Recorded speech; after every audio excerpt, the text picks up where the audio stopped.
में एक जापानी इंजीनियर थे संजी कितोका कुछ संजी कितोका, हाँ जापानी इंजीनियर थे। हाँ उन्होंने अपने दिमाग के अंदर एक चीज को लेके आए वो कि यदि मैं दूध खरीदता हूँ तो हम उसकी प्योरिटी कितनी है उसको देखने के लिए हमारे पास में एक वो होता है पैमाना होता है जिसको बोलते हैं लैक्टोमीटर। ठीक है, लैक्टोमीटर पता चलता है कि दूध की प्योरिटी कितनी है। यदि ऑयल खरीदते हैं तो ऑयल के अंदर कितनी प्योरिटी है वो चेक करने के लिए भी जो है पैमाना होता है, उसको बोलते हैं क्या कहते हैं जो है कि कितनी प्योरिटी है, इसके अंदर ट्रांसपेरेंट कितना है कैसा है, तो उसको बोलते हैं प्योरिटी चेक करने के लिए। तो उसके दिमाग में एक चीज़ आई, वो कहता है कि जब मैं एल्युमिनियम को यूज़ कर रहा हूँ, ठीक है, तो एल्युमिनियम को यूज़ कर रहा हूँ तो मुझे ये पता होना चाहिए कि जो मैं एल्युमिनियम यूज़ कर रहा हूँ कास्टिंग के लिए तो उसकी प्योरिटी कितनी है। तो उसने जो है एक इसके लिए जो है एक इंस्ट्रूमेंट बनाया जो कि लगभग के की तरह है, उसका जो आकार जो है के की तरह है, उसको उसने नाम रखा के मोल्ड। 1972 में ये एलाइड निप्पॉन कंपनी थी वो अपने जापान के अंदर, उसके इंजीनियर थे संजी कितोका। ठीक है, 1975 में उसने जो है इस पेपर अपने जो है ना जिनेवा में प्रेजेंट किए और उसको जो है पेटेंट करवा लिया।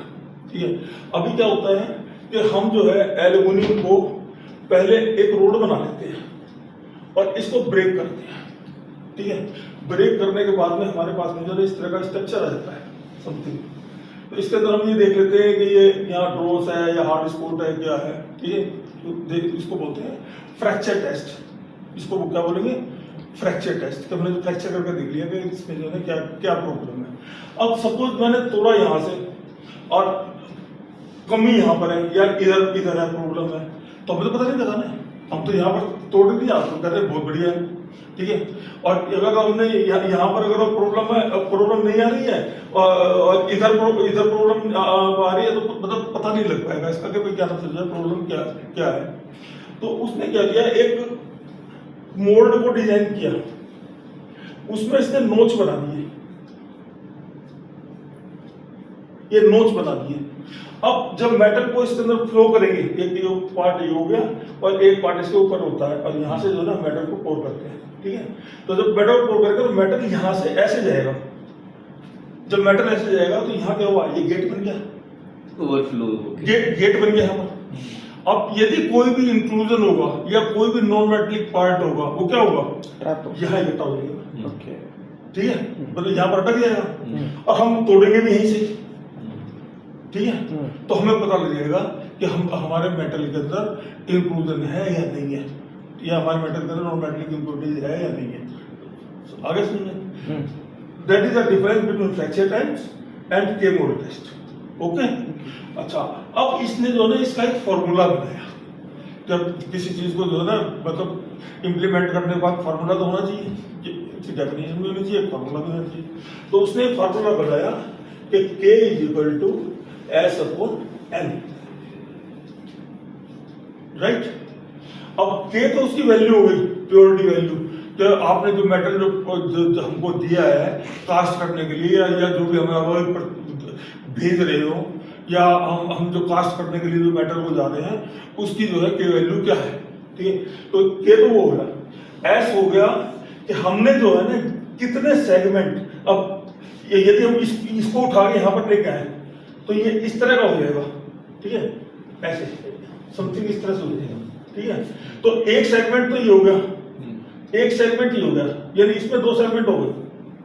ठीक है, इस तरह से यदि हमने जो है इनमें से 10 सेगमेंट चेक किए, ठीक है, तो K की वैल्यू क्या हो जाएगी, K is equal to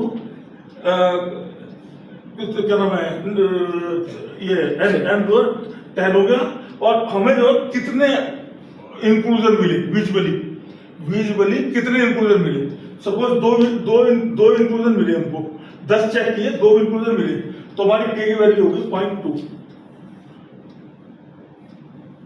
right. ये जो है ना 0.2 तक तो अलाउड है, इसके बाद में जो है ना अलाउड नहीं है, रिजेक्ट है।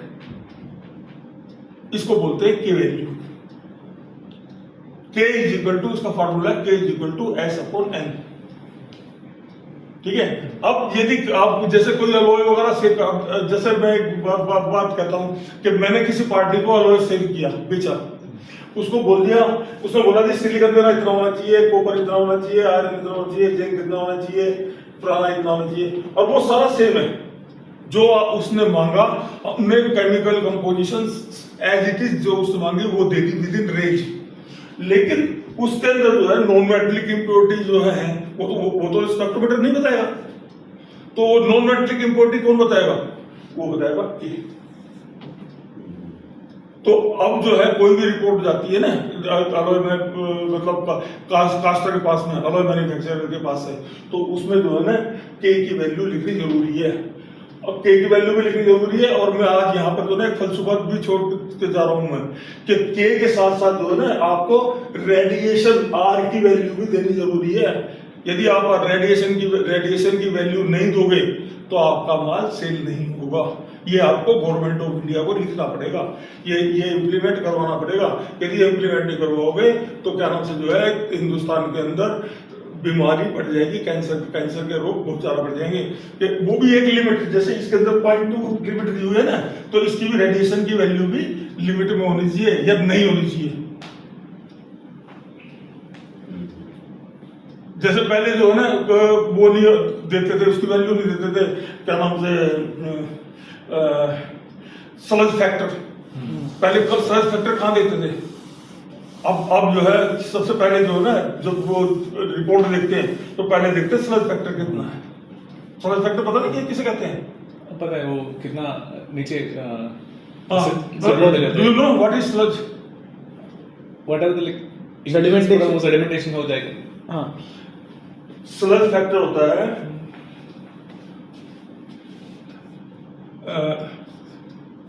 Fe plus Mn plus Cr, 1 Fe plus 2 Mn plus 3 Cr। Okay, जब इसकी वैल्यू यदि 1.8% से ज्यादा है तो स्लज फैक्टर रिजेक्ट है। 1.8 से ज्यादा है तो रिजेक्ट है। सपोज जैसे आयरन है, आयरन जो है 0.8 है, ओके, प्लस मैग्नीज जो है 0.2 है, ठीक है, 0.2 और डबल कितना होगा 0.4, ओके। क्रोमियम 0.15 है, ठीक है, तो ये कितना हो गया 45 है, 0.45 0.45 टोटल 1.65 1.65, ओके।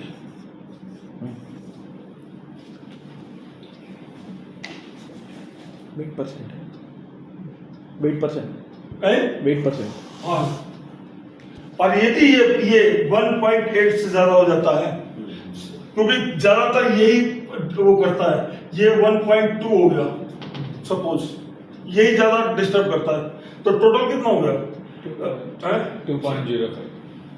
2.05 रिजेक्ट।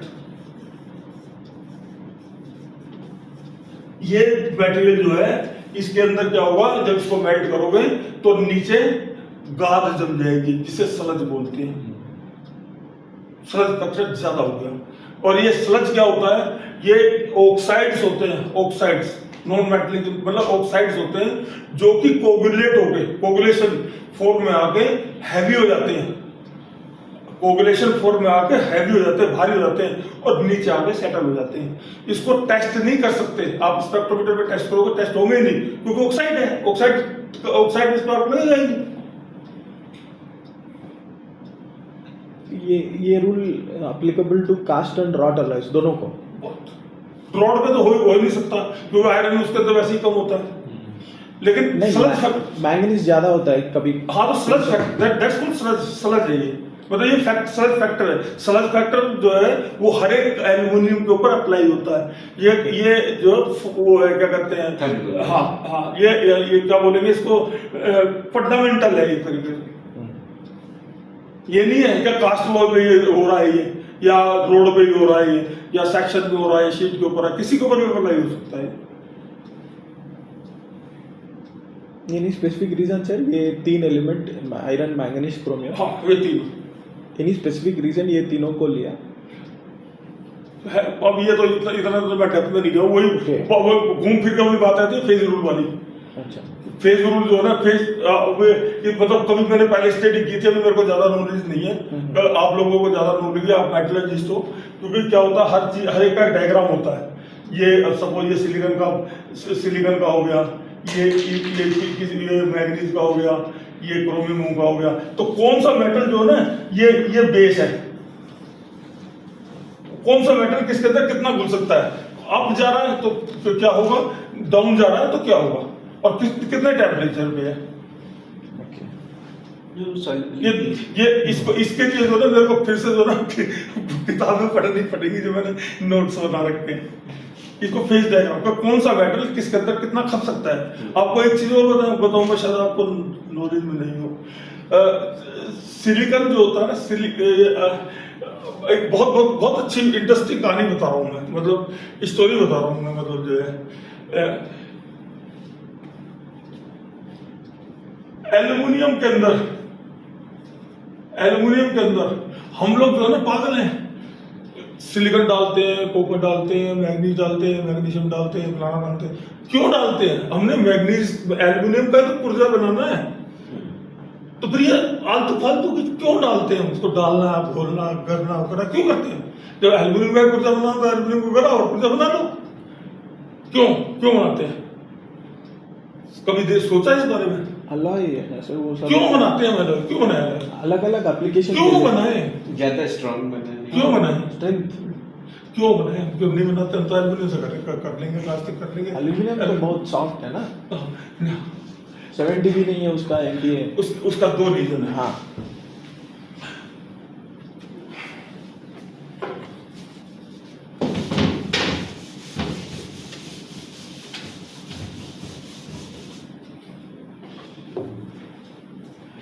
किसी भी मेटल के अंदर यदि कोई अलग एलिमेंट डाला जाता है तो उसको बोलते हैं बेस मेटल, ठीक है। ये बेस मेटल जो है अबाउट 60% या 60% से ज्यादा होता है, उसे बोलते हैं बेस मेटल, ओके। इसके बाद हम इसके अंदर जो है ना जो भी मेटल डालते हैं उसको बोलते हैं अलॉइंग एलिमेंट, ठीक है, ओके। अब अलॉइंग एलिमेंट जो हम डालते हैं ना तो उसमें हम जो है ना 2 चीजों को कंसीडर करते हैं, एक तो कास्टेबिलिटी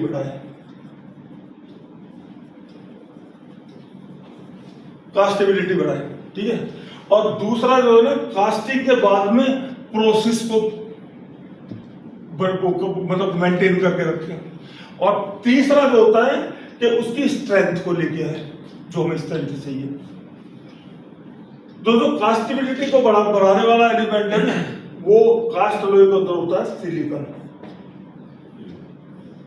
और जो नॉन कास्ट मतलब जो नॉन सिलिकॉन बेस अलॉय है उसके अंदर होता है मैग्नीज, ठीक है, कास्टेबिलिटी के लिए बढ़ाने के लिए। अब ये सिलिकॉन कास्टेबिलिटी कैसे बढ़ाता है? मैं मतलब जो एग्जांपल देता हूँ तो कहता हूँ कि भाई हमने जो है एक लोहे का टुकड़ा जो है धूप में रख दिया, एक ईंटे का टुकड़ा धूप में रख दिया, दोनों में जल्दी कौन गर्म होगा? नेचुरल से जानते लोहा गर्म होगा, और उसको धूप छाया में रख दिया तो ठंडा कौन होगा? लोहे का ठंडा होगा। और यदि हम टाइम के हिसाब से लेकर चले तो दोनों को साथ रख दिया और दोनों को साथ ठंडू रख दिया तो उसमें जो टाइम में फर्क पड़ जाएगा ठंडे होने में। उसको क्यों ठंडा टाइम पे फर्क क्यों पड़ा?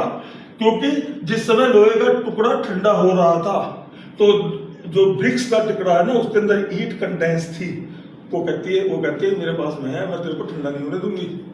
ऐसे ये सिलिकॉन होता है, इसकी मेटल होते हुए इसके सारी प्रॉपर्टी जो है नॉन मेटेलिक है। जब क्या नाम से जो है मेटल कास्ट हो रहा होता है ना, फ्लो हो रहा होता है, तो जब हीट को लॉस करता है तो उस समय जो है ना ये सिलिकॉन कहता है मेरे पास में है हीट, चला गया, बट मैं दे रहा हूँ तेरे को हीट, तो उसको फ्लूइडिटी को बढ़ाता है। अब फ्लोरिटी को बढ़ाता है। अब मेरे जैसा जाहिर आदमी जो है ना ये सोचेगा कि यार फ्लोरिटी को बढ़ाता है तो मैं जो हूँ ये 10%, 5%, 6% क्यों रखता हूँ सिलिकॉन, मैं 20 या 30, 40% क्यों नहीं रखता, जिससे बढ़िया फ्लूइडिटी बढ़े। जो चीज 2 मिनट में भर रही है वो 1 मिनट में भर जाए, ये सोचूंगा ना मैं। जो चीज 10 मिनट में या 2 मिनट में भर रही है वो 1 मिनट में भर जाएगी अगर मैं सिलिकॉन बढ़ा दूंगा। रीजन है सिलिकॉन जो होता है एल्यूमिनियम में, जैसा हमने स्कूल में पढ़ा करते थे, एक गिलास लिया उसमें नमक डाल दिया, 1 चम्मच घोला घुल गया, फिर एक वो डाल दिया घोला घुल गया, एक टाइम आता है घुलना बंद हो जाता है, उसको बोलते हैं सैचुरेशन स्टेज। तो सिलिकॉन की एल्यूमिनियम में सैचुरेशन स्टेज होती है 10.6। इससे ज्यादा सिलिकॉन होगा वो डिसोल्व ही नहीं होगा, यदि होगा तो अनडिसोल्व कंडीशन में होगा, जिसको केमिकली डिसोल्व करना पड़ता है।